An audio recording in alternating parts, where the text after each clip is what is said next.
Next week, we'll be discussing Angry Video Game Nerd, the movie from 2014. Tom, how was your watch?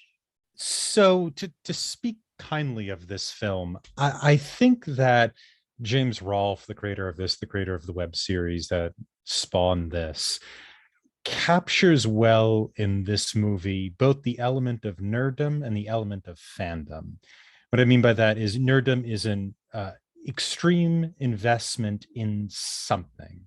That's usually not your business or your job or something like that. So you could be a Star Wars nerd, you could even be a sports nerd. And fandom is the sort of collected communities and norms that spawn from nerddom.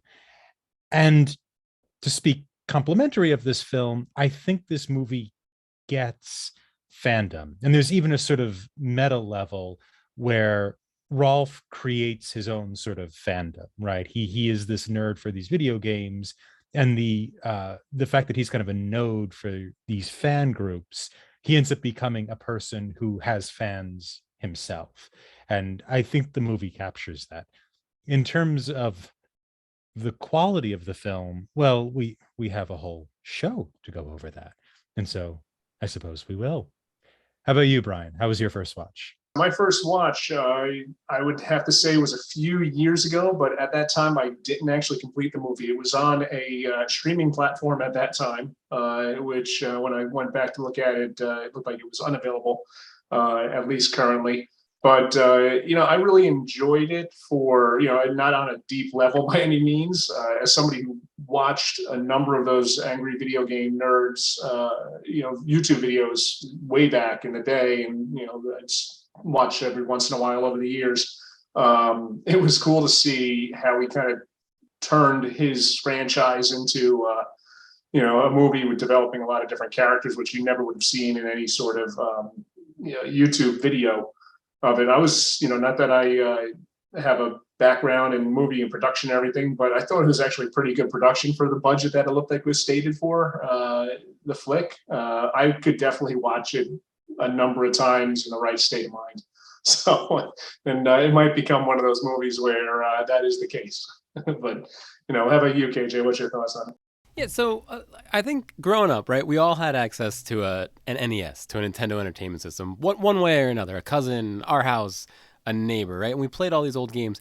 And then I remember the Super NES came out, and a lot of people I knew were like, oh, I'm selling my old games to buy the new ones. And I was like, no, wait a minute. What, Zelda's still a good game. Why are we getting rid of the old ones? I'd rather hold on to Zelda and not even know what the new stuff is because I liked it so much. And I felt like I carried that through. And then by the time I graduated college, it was weird that everybody was playing, I don't know, at that time, Counter-Strike or whatever. And I was like, no, guys, let's play Contra. And then I found the nerd.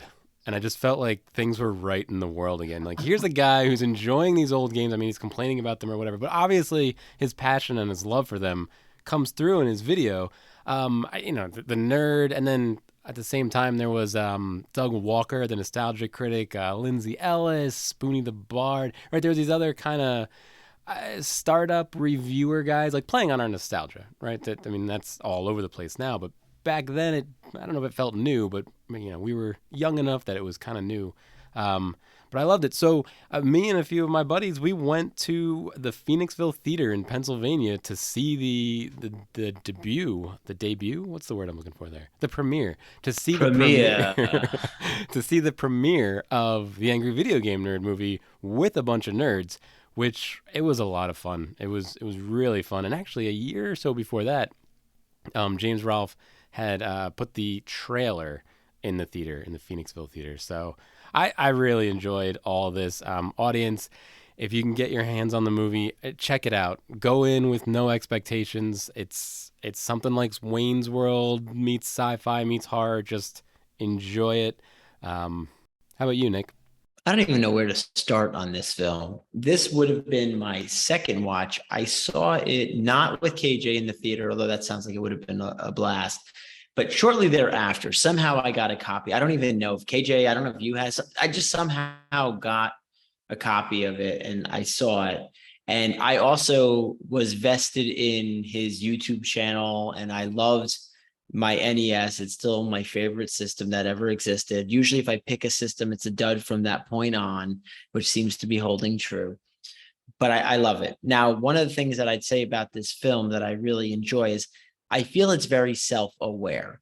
They know their restrictions and they play with it. They're not trying to say like, wow, I could put a really good special effect and this is all I can afford. They're literally playing in their sandbox in some of these special effects. So the fact that they get what they're doing for their few $100,000 budget, mostly crowdsourced from fans, and fan footage was included in the film, which was awesome. Really a tip of their cap to their fan base.